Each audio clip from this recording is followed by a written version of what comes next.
I'm just gonna where I dropped off. I sent letter or an email to Redstone. What did I say it was? It's retirement village, and evidently it's a plush one. Because I had Googled Tom Younger and Macon Weaver. I was sitting here with not one of the people involved in this atrocity of all atrocities.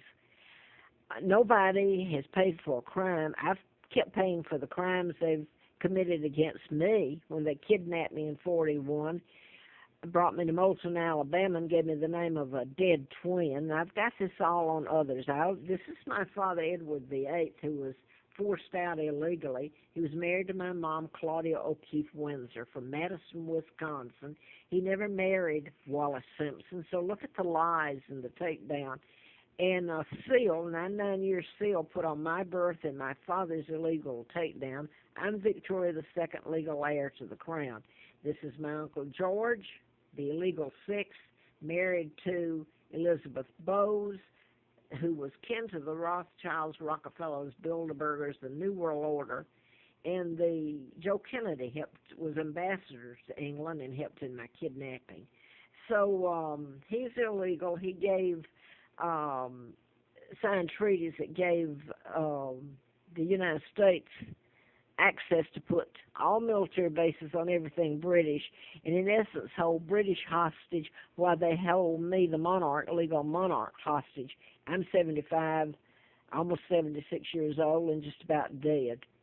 But I sent this letter. I was looking up Macon Weaver. I thought, my God, they were doing this to me then. I just didn't know why. That I was kidnapped and brought over here in my real name. I found out in '83 after a political campaign, and Larry Flint did an article because he helped support me. But this is what I just got the email back because I Googled and it said that Tom Younger was living there, and I suppose he's still living there. But anyway, I Googled to see if they had, hey, get this, a HUD. I would be glad to get a HUD housing if I could, and there's a story behind what's happened with this.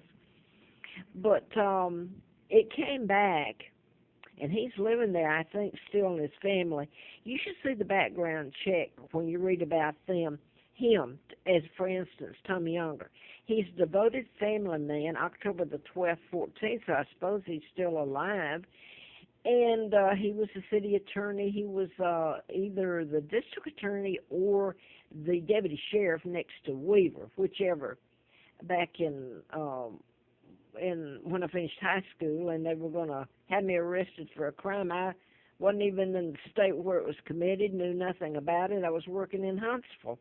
So this has just been ongoing, but got the letter back, and I don't have her name down here, but email, I put it on Facebook, and anyway, I don't think I put her name down. Yeah, her name is, I guess she's the manager or something, Ann Beltz, B-E-L-T-Z, and it's November the 11th, email back to me. She said, no, they don't have Section 8. She says to get in, it's $230,000, excuse me, to $450,000 to get in. It's a monthly fee from $2,500 to $5,000 a month, as long as you live in the community. So these people, that's just one of them. If you ever get the list, like what's happened to me in Troutville, Roanoke, that I put on tape, video, anybody could check out, but the media is Rockefeller controlled. They're people that kidnap me. And by the way, I want to say this. I can't afford to live in the national forest.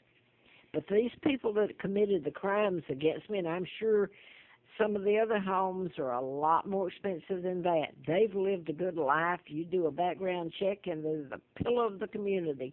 Unless you go into Judge Myrtle Green, probate court, 1982, you find out what really happened there in the Huntsville Times. And then you get to Jack Hartsfield. Hate to name it because he's been through enough hell himself. He was a reporter, and Jack never told me this, but I know he is from emails and from everything and how much he knew. He was FBI. So you had some FBI that were on my side. I know in '82 when Myrtle Green tried to help kill me, and some judges, and Lina Dempsey, the mother of the twins that had been told about her killing the twins and my real name, she would have died in the gas chamber in Alabama. So Myrtle Green died of a heart attack, but you know, these are people, limos, I'm told, followed her casket to the grave, the burial.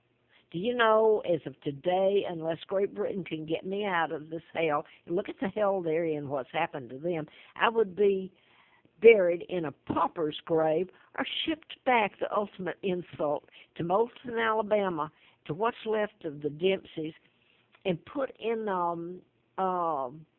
either a pauper's grave with the wrong name, Peggy Dempsey Childers, or sent back there and put in the ground in a makeshift casket by that twin. The real Peggy was fed to the pigs, and that's the God's truth. I will say this. I wrote about mind control murders. In '76, I'd worked for a group of, that's what I did, work for doctors. I worked for attorneys for a bit, and I worked for, after I had the antifreeze put in me, April Fool's Day of '80, and illegally taken across the state line in that condition, I went to work for the District Attorney Simpson in Huntsville, Nassau, Madison County, where this is the people I'm talking about here in this episode of my life. Well, I'm going to quit while I'm ahead. I'm sitting here with, I'm allergic to chemicals. That's the illness I have.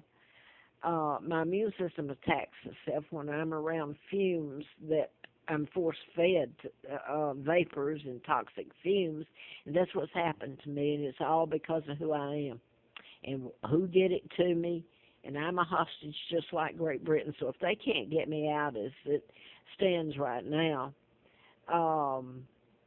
I've had to live, and it does no good.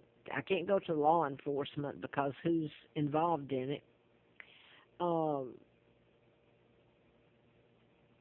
I've been the apartments when I've had them, the toxic vapors that are put in there, and the only way is if the person doesn't or persons doesn't fix it, and you're made to inhale it. And where you're living is enclosed, especially mine. I'm lucky to get a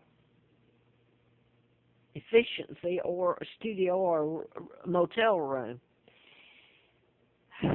So anyway, my kidneys, my immune system attacks itself. The inflammation over the years tears your kidneys down. Beside the antifreeze that was put in me back then, attacked my kidneys, my liver, my lungs.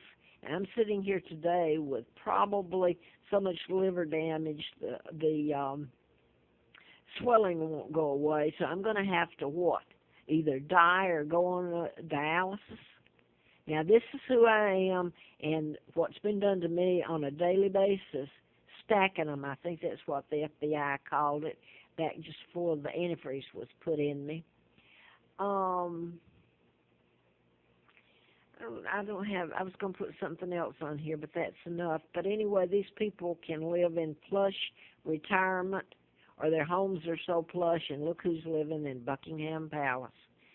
And I just heard on a night talk show, Coast to Coast, last night, if this will go on, when William and Kate were married, they rolled up the carpet there. This is not the British people. They're the ones that saved my life and the Germans, all right? This is part of my family in the New World Order. They rolled up the carpet during the wedding, for the wedding of these illegals, and this monarch, Freemason